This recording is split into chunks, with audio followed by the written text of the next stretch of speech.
계속해서 한국어 설교 전하겠습니다.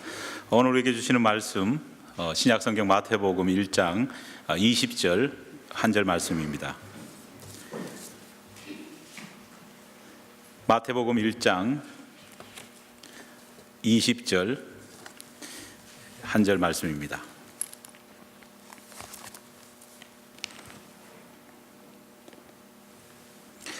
주신 하나님 말씀 제가 봉독하여 올리겠습니다. 마태복음 1장 20절입니다. 이 일을 생각할 때에 주의 사자가 현몽하여 이르되 다윗의 자손 요셉이 내 아내 마리아 데려오기를 무서워하지 말라.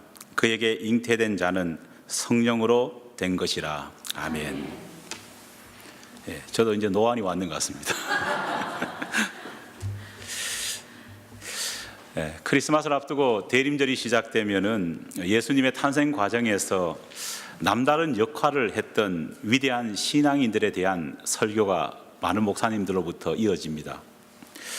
예수님의 나심을 축하하기 위해서 찾아왔던 목자들이나 또 동방박사들, 또 처녀의 몸으로 하나님의 아들을 잉태했다는 그 모든 짐과 위험들을, 그 고통들을 묵묵히 감내했던 어린 마리아, 그리고 예수님의 오심을 평생도록 기도하면서 준비해왔던 안나 할머니나 또 시므온 할아버지의 이야기는 참 친숙한 크리스마스 이야기 가운데의 하나이고, 또 이들은 우리에게 참 큰 영웅들입니다. 하지만 예수님의 탄생 과정에서 누구보다도 아기 예수님과 가까이 있었고 늘 예수님의 곁을 지켰음에도 불구하고 합당한 평가를 받지 못하는 인물이 딱 한 사람 있습니다. 여러분 누굴까요? 바로 크리스마스 성화 속에는 항상 단골 손님처럼 등장하고, 또 우리 교회는 하지 않지만은 성극을 하면은요 꼭 반드시 나오는 등장인물로 등장함에도 불구하고 저는 아직까지 그 등장인물이 한 번도 성극 속에서 대사가 있는 것을 본 적이 없습니다. 마치 크리스마스 이야기의 비운의 주인공과 같은 그 사람이 누구냐? 바로 요셉입니다. 그렇다면 왜 요셉은 그렇게도 많은 일들을 한 것 같은데도 합당한 평가를 받지 못하고 있는 것일까요?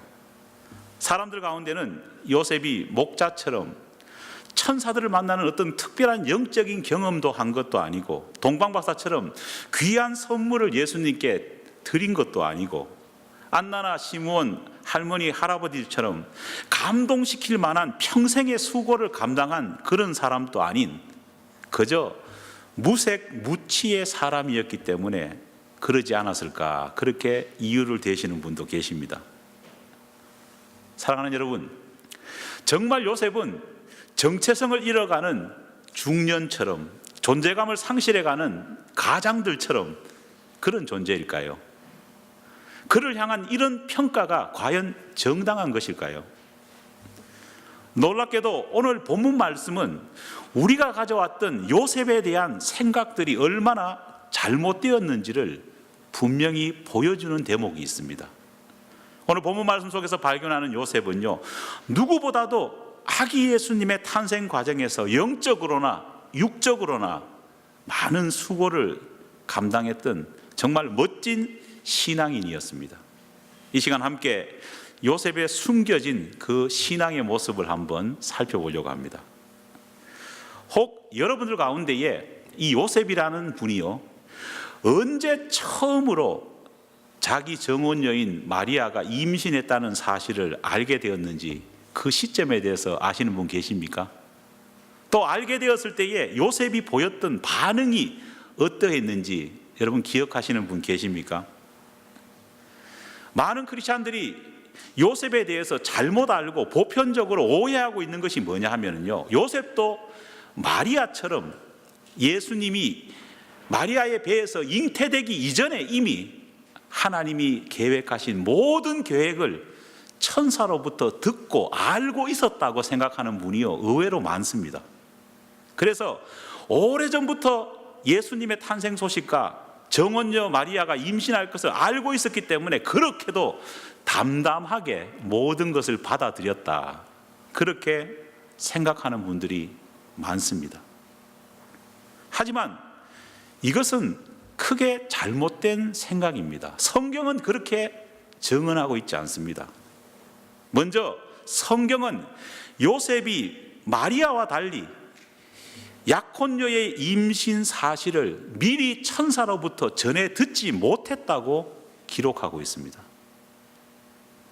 어떤 예배 신랑이 이제 곧 약혼해서 결혼할 여인인데요, 어느 날 만나고 보니까요, 배를 보니까 털썩 애가 들어서 있습니다. 그런데 가만히 생각해 보니까 자기 애도 아닙니다. 여러분, 만약 이런 경우를 당했다면요, 우리 남자분들 어떻게 되었을까요? 아마 상상하지 못할 충격을 받았지 않겠습니까? 마태복음 1장 18절로 19절 말씀을 보면은요, 요셉이 언제 마리아의 임신 사실을 알게 되었는지, 또 어떤 반응을 보였는지가 명확하게 기록되어 있습니다. 제가 읽어보겠습니다. 예수 그리스도의 나심은 이러하니라. 그의 어머니 마리아가 요셉과 약혼하고 동거하기 전에 성령으로 잉태된 것이 나타났더니, 그의 남편 요셉은 의로운 사람이라 그를 드러내지 아니하고 가만히 끊고자 하여. 할렐루야. 동거하기 전에 성령으로 잉태된 것이 나타났더니라, 이렇게 표현하고 있습니다. 다시 말해서 잉태된 것이요, 마리아의 몸속에서 나타날 때까지 요셉은 알았을까요, 몰랐을까요? 몰랐다는 겁니다. 쉽게 말해서 어느 날 약혼녀와 데이트하러 나갔는데요, 왠지 이상합니다. 배가 불러 있습니다. 갑자기 살찐 것도 아닙니다. 그러나 확실하게 그날을 보니까요, 어떻습니까? 바로 비로소 약혼녀가 임신했다는 사실을 알았다는 겁니다. 여러분, 얼마나 충격을 받았을까요? 마리아와 요셉 사이는 결혼한 것이나 진배 없는 그런 약혼녀의 사이입니다. 그런 약혼녀가 어느 날 들썩 배에 명백하게 자기 자식이 아닌 아이를 베고 나타난 겁니다. 사람들은 요셉이 의로운 사람이었기 때문에 드러나지 않고 가만히 끊으려 했다, 이런 말씀을 읽으면서요, 야, 요셉은 세상에 다시 없는 너그러운 사람이고 정말 어떻게 보면 또 무능한 사람이 아닐까, 이렇게 생각하시는 분이 많습니다. 하지만 헬라어 원문을 보면은 그날 요셉이 마리아의 임신 사실을 안 다음에 얼마나 큰 충격과 얼마나 큰 갈등을 겪었는지를 헬라어 원문은 생생하게 보여주고 있습니다. 우리말 성경에서 요셉이 마리아의 임신 사실을 알게 된 후 그가 보인 반응은요, 이렇게 번역되고 있습니다. 뭐라고 되어 있을까요? 이 일을 생각할 때 뭔가 별일 없는 것 같지 않습니까? 단지 생각했을 뿐이다, 그렇게 기록하고 있는데, 헬라어 성경은 바로 이 구절을 엔티메오마이라고 하는 단어를 사용해서 기록합니다. 엔티메오마이라고 하는 단어는요, 두 가지 뜻이 있습니다. 한 가지 뜻은 뭐냐? 깊이 고뇌하다는 뜻이 있습니다. 의미가 다르지 않습니까? 깊이 고뇌하다. 두 번째로 엔티메오마이의 뜻은 뭐냐? 바로 분노하다, 화가 폭발하다, 경노하다, 또 어떤 의미로는요, 속이 뒤집히는 것 같았다, 그런 의미가 이 엔토메오마이에게 있다는 겁니다. 심지어 이 엔토메오마이를 분석해 보면은요, 그 어원인 디모스라는 말이 뭐냐? 분노와 경노라는 그 의미의 말이 포함되어 있습니다. 여러분, N이라고 하는 말은요, 영어로 in이라고 하는 전치사와 똑같은 말입니다. 그런데 경노와 분노가 인했다는 말이 뭡니까? 몸속으로, 마음속으로 들어와서 자리 잡았다는 말입니다. 분노와 경노가 그 사실을 알 때에 몸속으로 들어와 가지고 자리 잡았어요. 도저히 그 충격으로 인해서 깊이 고민하면서 잠을 이루지 못한 것, 바로 그 모습이 마리아의 임신 사실을 우연히 알게 된 요셉의 모습이었다는 겁니다. 요셉은 천사도 아닙니다. 그렇잖아요. 그렇다고 로마 카톨릭이 말하는 것처럼 요셉이 세인트, 성자냐? 성자도 아닙니다. 성경을 자세히 읽어보면요, 그 역시도 지극히 평범한 남자였고 약혼녀의 임신 사실을 까맣게 몰랐는데 갑자기 알다 보니까 분노로 몸서림치면서 절망과 낙심으로 밤잠을 이루지 못한 사람이 바로 요셉이었습니다. 성경은 요셉의 그런 모습을요, 가감없이 증언하고 있습니다. 여러분, 왜 이렇게 요셉의 분노한 모습, 요셉의 화난 모습, 요셉의 고민을 성경은 가감없이 써놓았을까요? 사실은 크리스마스 스토리는요, 다 즐겁고 행복하고 화목하게 흘러가는데 바로 이 부분에서 긴장이 흐르기 시작한다는 겁니다. 요셉의 이 모습을 성경이 기록해 놓은 이유가 뭘까? 저는 생각해 봅니다. 그것은 바로 요셉이 이 감당할 수 없는 분노로 몸부림쳤고 끌어오르는 화 때문에 잠을 이루지 못했음에도 불구하고 신앙인으로서 이런 분노와 화를 어떻게 다루었는지, 주님의 오심에 그 기쁨 가운데서 이 문제가 어떻게 회복되었는지를 사람들에게 하나님이 알려주시기 위해서 요셉의 이야기를 담아둔 겁니다. 요셉은 분노에 눈이 멀어가지고 저 같으면 그랬을지 모르지만 당장 마리아를 찾아가서 네 집 자식이냐 다그치지 않았습니다. 감정제로 마리아를 때리거나 폭행하지도 않았습니다. 또 가장 나쁜 방법 중에 하나는 뭘까요? 마을 사람에게 이 여자가 간음했다고 그렇게 신고하고 고발해가지고 마리아를 광장으로 끌어와서 돌로 쳐 죽이게 할 수도 있었습니다. 그러나 요셉은 마리아를 사지로 내몰지도 않았습니다. 오히려 요셉은 정반대로 마리아를 끝까지 이해하려 했고 감싸주려 했고, 자기 자신이 처한 이 상황, 자기 스스로도 감당하지 못할 이 이해할 수 없는 이 상황을 어떻게 했느냐? 하나님께 아뢰고 하나님으로부터 그 이유를 듣기를 기도하고 원했다는 겁니다.